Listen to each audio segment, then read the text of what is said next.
All right, guys. So thanks and welcome back to Indirect Knowledge. So in this tarot card reading, we're going to do a really special reading for Andrea. And Andrea wants, she's asking a question that is sort of you can tell it's really weighing on her spirit. It's sort of like, how do I move forward from the past when I have a really difficult time forgiving myself? When I have a really hard time getting over the past, or letting it go, giving myself forgiveness and that. So oftentimes, when a question like this comes up, it's because someone has experienced something very traumatic, or something has happened, something that they could be ashamed of or feel guilty of, and they just have a really difficult time being able to move forward because they can't forgive themselves from it. It could just be like something that was a mistake they made. It could have even been something intentional, where at the time they intentionally did it, but then after the fact, just such a cloud of depression and a cloud of guilt and stress and everything like that kind of came up. Sometimes, we feel like if we did something intentional, and we know that deep down we did, and it had effects on us that were beyond at the time what we ever knew that it would, that we're not really worthy of forgiveness. And so if we can't feel that sense of forgiveness, or understand that forgiveness is for everyone. It's not just for whether we do things intentionally or whether we do things on accident, or whatever the case happens to be. But forgiveness is for every person. So to move forward and to get beyond the curve there, as far as the past goes, and move beyond the past, it's important to understand that that fact that I just mentioned, that everyone is worthy of forgiveness. And you got to have a pretty big heart to forgive others. You have to have a really, really big heart to forgive yourself. And if you're feeling guilty, or if you feel, a sense of responsibility or a sense of failure, and you're having a really hard time getting over that past mistake or something like that, it's something that, obviously it takes a little bit of time, but it also takes a little bit of understanding, kind of understanding like what really forgiveness is all about. If we can objectively look at what the underlying things are, like with the situation, not about the actual situation itself, but what the persuasion is, or the psychology, or the feelings and the emotions and things like that behind it, then it's easier to understand and to get forgiveness, at least to forgive ourselves, and then to be able to move forward. So once you feel that forgiveness inside your own mind and in your own heart, then moving forward will be a lot easier task for you. So let me just kind of give you a case in point here. And this is completely not related at all to your situation per se, but the underlying principle is sort of the same. And so it's sort of a metaphor, an analogy for your particular situation. And so here's the situation. So, and, by the way, guys, I'm a monk and everything like that. And as a monk, we don't really get into politics. That's just something that's not part of our day-to-day life. But someone was mentioning or bringing up in a conversation a while back that I was having with them, and it was something political. And even though it's something that I don't really understand a lot of, but they asked me a question, and I put something forward. And they said, oh, the Democrats and the Republicans, they would instantly reject that idea outrightly together. I said, oh, okay, so they would actually agree on something. Well, they might not agree, the person admitted, but they would definitely be on the same page with, that's not going to fly on either side of the aisle. And I was like, okay. I said, okay, good enough. That's kind of where I was at with them. I said, now let me ask you this then. What if you put that issue aside, like, well, and honestly, I don't even remember what the issue was that we were even discussing, because like I said, I'm a monk. We don't really get into the politics of things so much. So, but this person was saying something, and then, so I said, okay, so if we can put that issue aside, and they were having a really difficult time, I recall, kind of putting that aside and just examining the indirect outcomes, the potentiality of indirect outcomes that might result should this thing be presented or be brought into effect. And they said, no, because of this, this, and this. I said, okay, but put that aside for just a moment. What would be the effects if this thing actually moved forward? Well, they would disagree. Or rather, they would agree. I said, so they would agree on something? They said, yeah. So two sides that typically don't agree for this particular issue, they would agree, right? And they said, yeah. So let me ask you this. If it worked in this particular situation where they both agreed on this particular issue, and so the result was the same, that would be them agreeing on something, right? And they said, well, yeah. I said, okay. So two sides that never agree would, given the right circumstances, agree on something, right? Right. So that means that basically this negotiation would be kind of like a non-negotiation. It's like they would just, here's our signature, here's your signature, let's pass this bill forward, right? And they said, well, yeah, absolutely. Okay, fair enough. So even though like you might not get your way, or whoever is presenting this idea that is in favor of it, and these people are both against it, both sides are against it, but the one person presenting it is for it, what power could they gain indirectly just from knowing the information that we've explored right now, just as kind of the, having behind the scenes look at this. So I don't know what you mean. I said, okay, so let's just assume that if this person knew that they put something forward that both sides would agree on something because they disagreed against this person, that's sort of powerful, isn't it? Because then if that worked in that particular case, they could just kind of find other situations where they might also agree on these other things. And in time, these people, both sides would start to really have more, they would be more in alignment with agreeing with things. So by putting forth things that both sides would eminently disagree on, we get agreement. So through presenting ideas sometimes, objectively, sometimes, and that's just kind of a matter of fact, they're not just going to agree on disagreeing. So one side is not going to say, no, because this side is saying, no, we're going to say yes. Because both sides know that it's not in their best interest, whatever is being proposed. So both sides in that particular case would say no. And that would be rejected. So, if they shoot that down, then it can be the fact that, so they have this experience of, in a sense, indirectly agreeing with one another. So two sides that would never agree, we now have a formula that we can repeat over and over again to get them to always agree, or in many cases agree.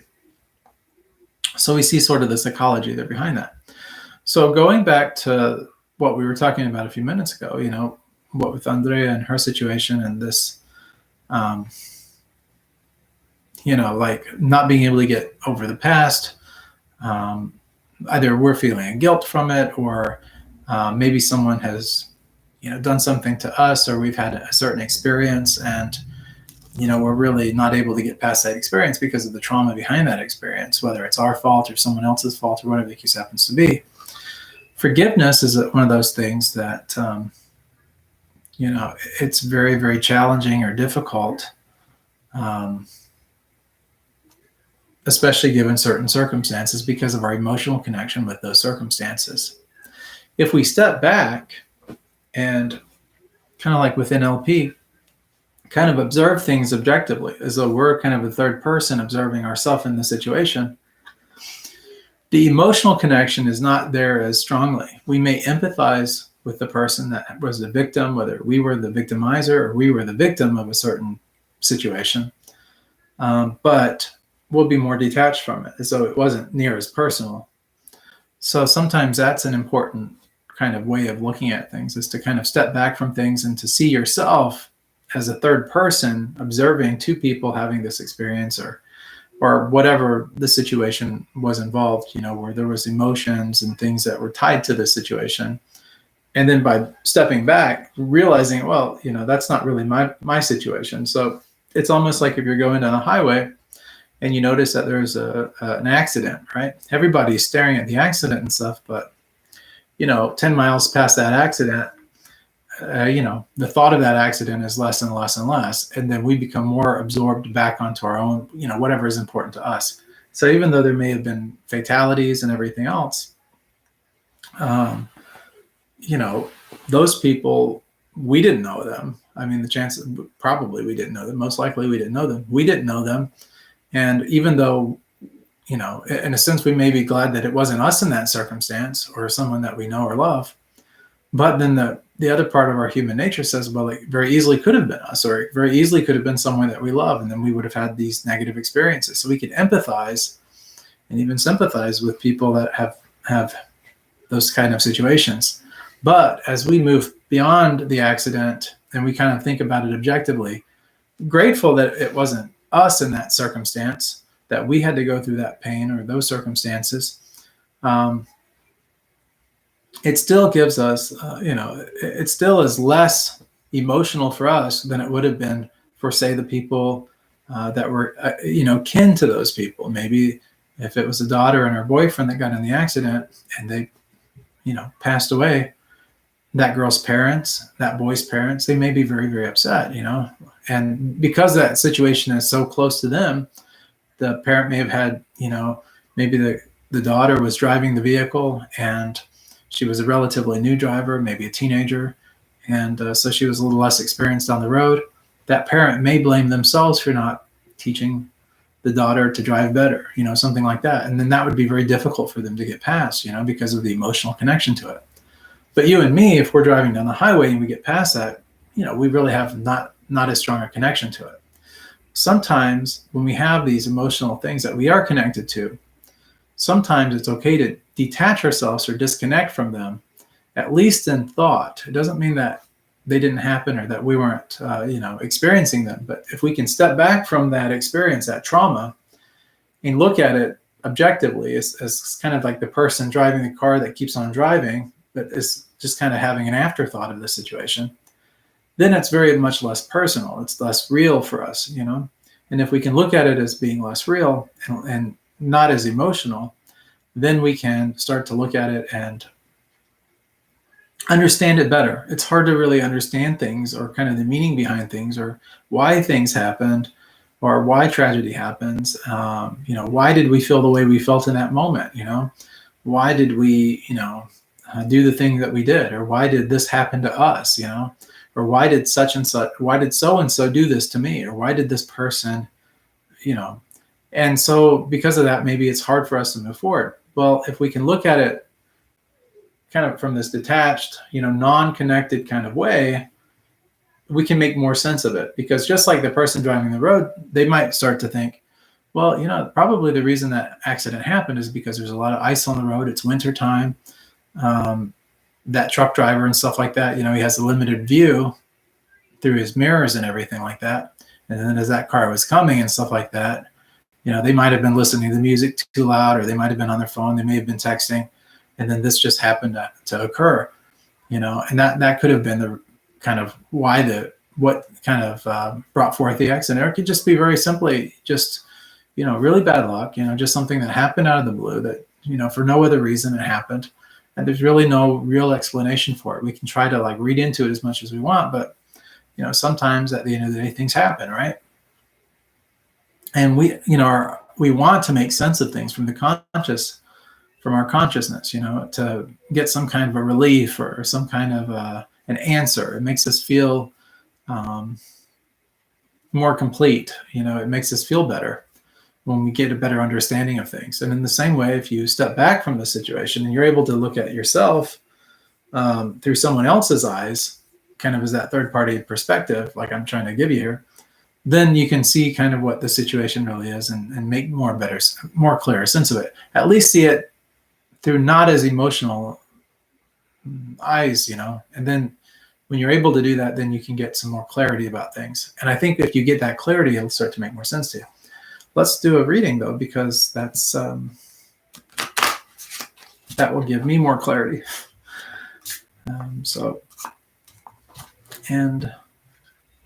Yeah, but those were just some things that were coming to me. So I just wanted to kind of put that out there for you. So I'm going to cut these actually. There we go.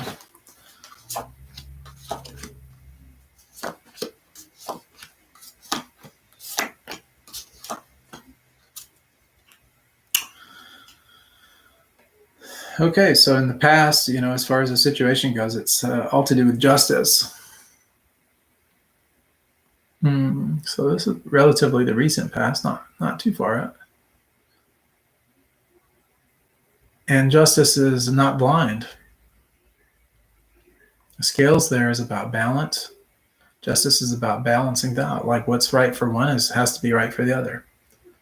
An eye for an eye, almost, And then we have the sword there, and that's about conflict. It's also about like things in the mind. So, in one hand, and on one side, it's about doing what is just, making amends for things, making things weigh out the same, keep a balance on things. On the other hand, it's about like thoughts and the other side of the coin, the emotional side of things, kind of the mental side of things, seeing things, So there's a conflict. Like when we have twos, a lot of times it's about conflict. And this 11, this justice card, if you take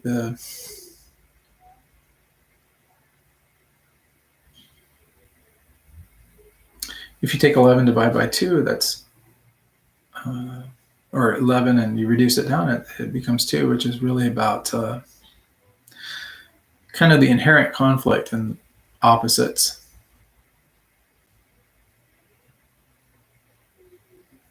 And this teaches us the importance of kind of changing our actions in order to get different results. So if we don't want to get the same results as the past, it really boils down to changing our actions. Justice kind of picks up where the fortune card in the tarot is the card that precedes the justice card. It would be the 10. And where fortune is really about, kind of getting a boon or an unexpected blessing or sort of some good fortune or some good luck that just kind of befalls you. Justice kind of picks up from there, and it's really kind of the it's really this answer of being willing to change, really being willing to change our actions so that we get better outcomes. And that's the lesson that justice gives us. So this is from the past. So justice, it's legal matters. It could be something from the past, something that we've done, or some kind of a thing we've been judged for. Justice, often brings judgment, that kind of thing. So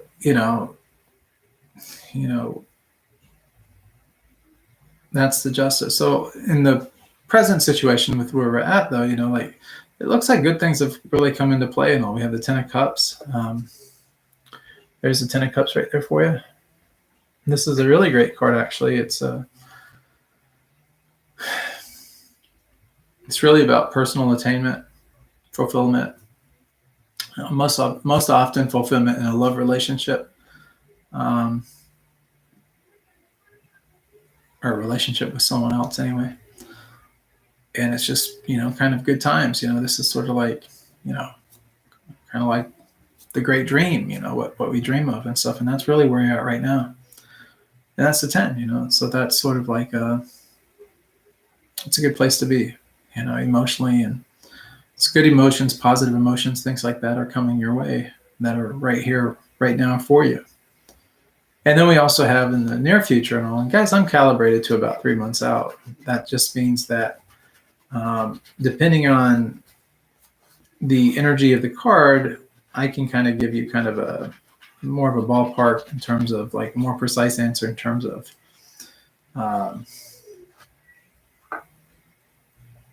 what the card really is bringing forward and everything. So in this particular case, we have the Chariot. The Chariot's really about kind of like a kind of this outward strength, projecting ourselves outwardly is really being strong. It teaches us the importance of kind of staying on our path, by really just using this kind of unyielding willingness to stay the course, to navigate the course, to just keep doing what we need to be doing, and not giving up. It's the greater desire to act, and the greater the likelihood we will act. And that's what the charioteer really explains to us, is that if you're willing to take action and you're willing to move forward, well, things will move forward. And that's really it. You have to be willing. And that's kind of the lesson here. So what's really the answer to getting past everything? It's willingness. You have to be willing to do it. And, you have a lot of positive things right now, Andrea, going on, like a lot of positive things. I mean, good things coming about for you, maybe, whatever's going on with the past and all can just kind of, at this point, kind of stay in the past for now. It looks like really the key to getting beyond it, though, is action, taking some kind of an action, not really dwelling on the past so much, understanding that, just as, what goes around comes around, things, good, bad, or indifferent. We can't always explain things or understand things. And sometimes when things are beyond our understanding, it's a good enough answer just to move forward, and that's really the Chariot. Now, the next card that we have is kind of what's going on with the current card that we have, this 10 of Cups, which we said kind of represents satisfaction and joy.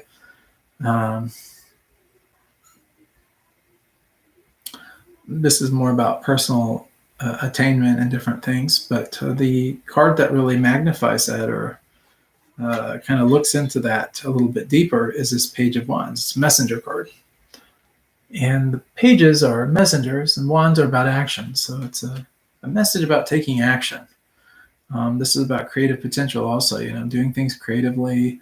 You get an idea or something sparks an interest, you get excited about it, stirs things up for you. It's a message, it's a thing about taking action. When you do that, that 10 of Cups really starts to magnify, and the joy and the satisfaction and that personal attainment and things that you've been achieving, been getting, starts to come more and more into effect for you, and you start to get a lot more positive results for yourself. And then that Chariot takes place here. I'm picking up in about 2 months from now. That's when that Chariot energy really starts to come into play, maybe even 1.5 months out. And that's just where you'll start to see that the more that you do things, the more that you move in this new direction, the more that the universe or God or your higher self, or however you want to look at it, is going to really be there for you to help you. And as you do more of that stuff, these other things from the past and all will subside, and they will get behind you. And time has a way of healing wounds. And that's going to be the case with this. I do pick that up. I can see you smiling. I can see you happy. And I feel that energy. It's a really good energy, actually.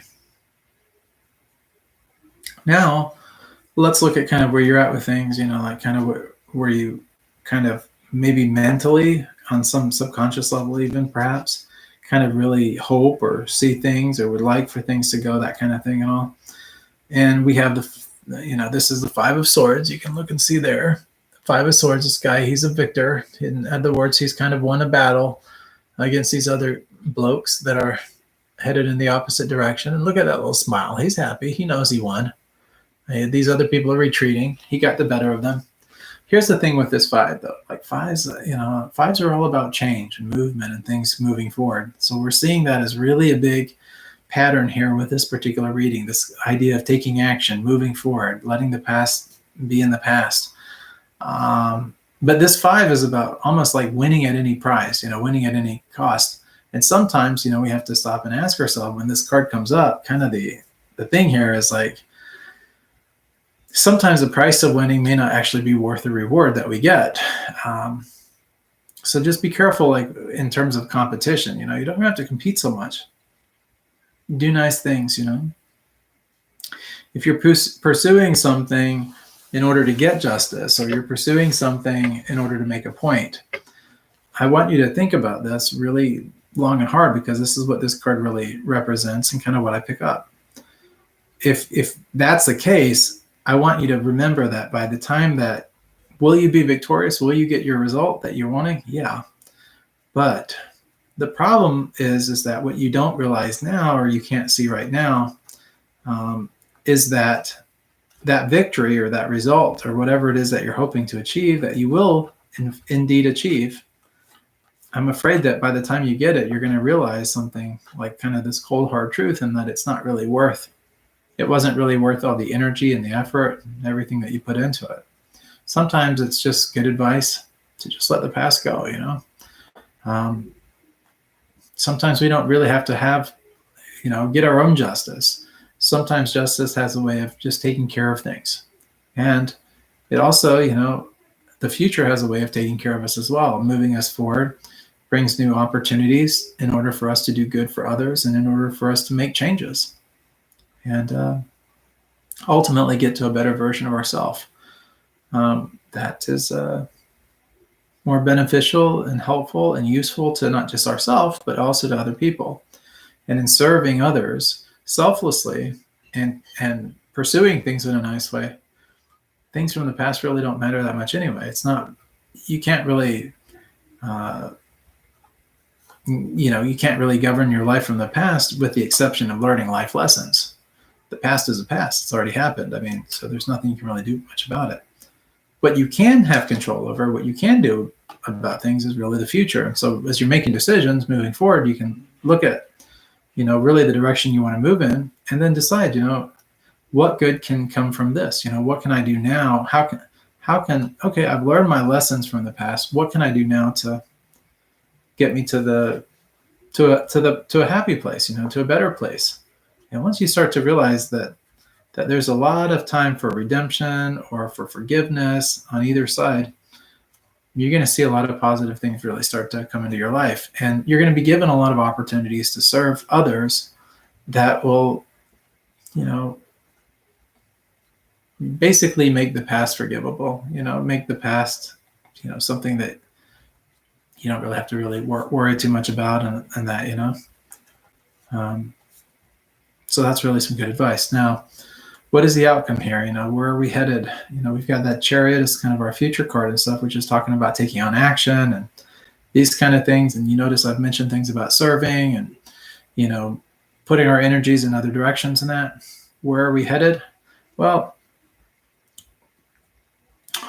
we get this card here.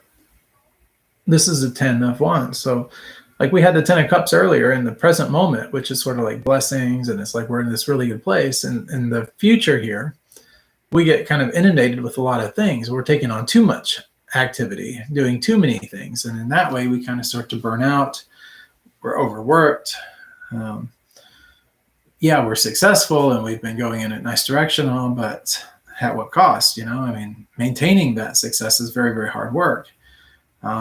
And when you overcommit to things or you overdo things, those things that you're really serving are those things that really become a strain. And so really the lesson here is to let go of some of the obsessive, the kind of the oppressive stressors in your life.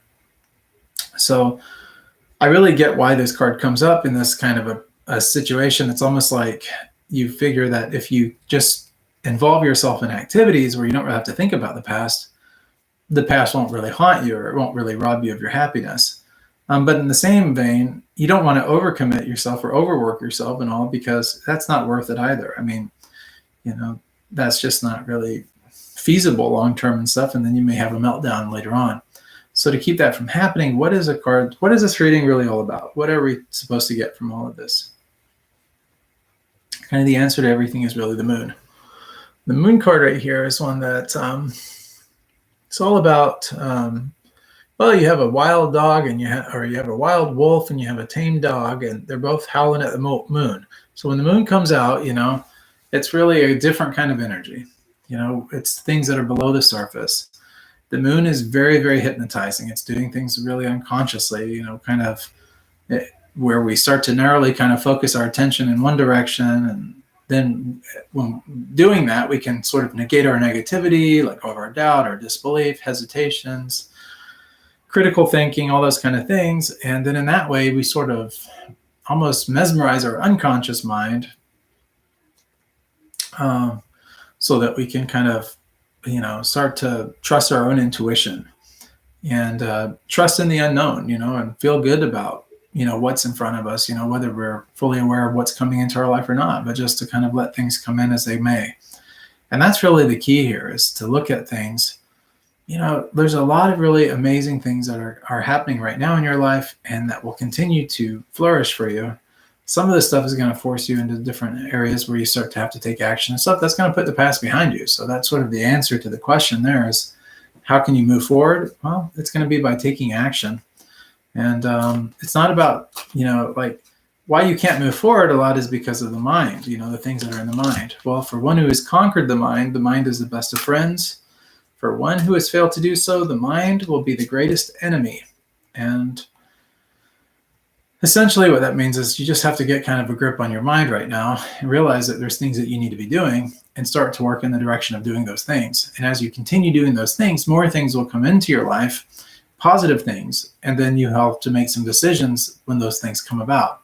One thing is for sure, you can't overcommit yourself too much, because then you won't be very useful to anyone, including yourself, So the real thing is to focus on what are the most important things that you should be focused on and kind of work in those directions as these things start to come forward. And come forward they will. You'll start to see here probably in the next month and a half or so, 2 months, that more and more opportunities are going to present themselves.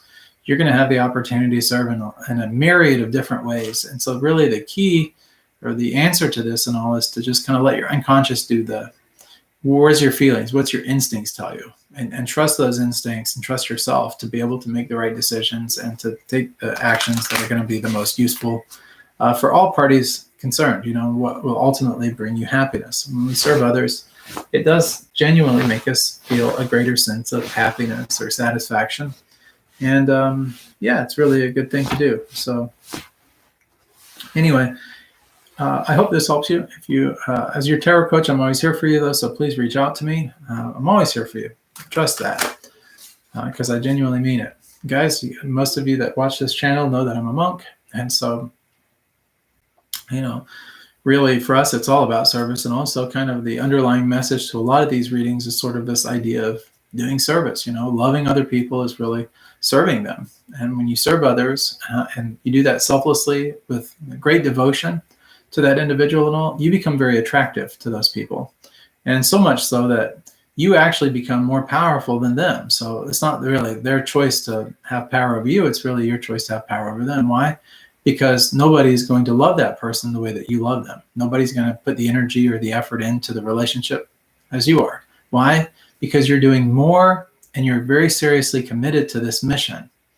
And that's what love is really all about. It's this mission. It's a service. It's a mission of service. And just really understanding that and waking up every day and reminding yourself of that here I am today to serve this person or to serve this cause or to move in this direction.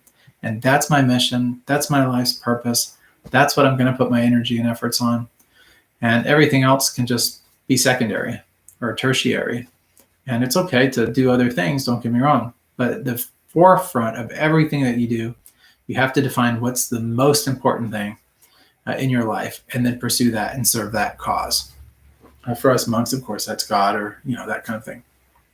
For some people, it's a relationship. It could be that they're deeply in love with someone, and at the beginning of every day, they wake up thinking about that person, and they continue to do so until they go to bed at night. And for those people that are really serving in that capacity, they're so attractive because we look at their devotion and their service and what they do for the other person and how much they love that other person, all that even other people become attracted to them.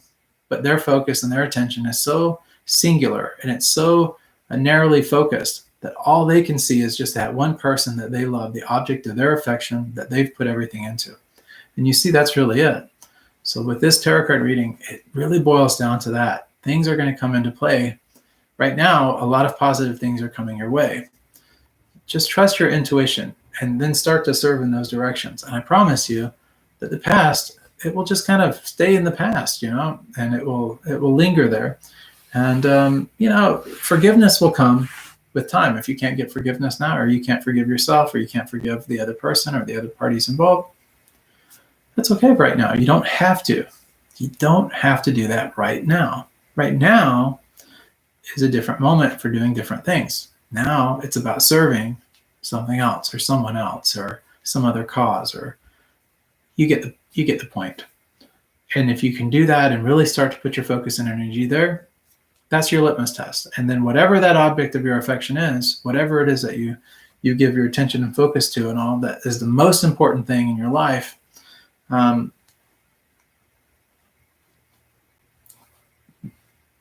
don't serve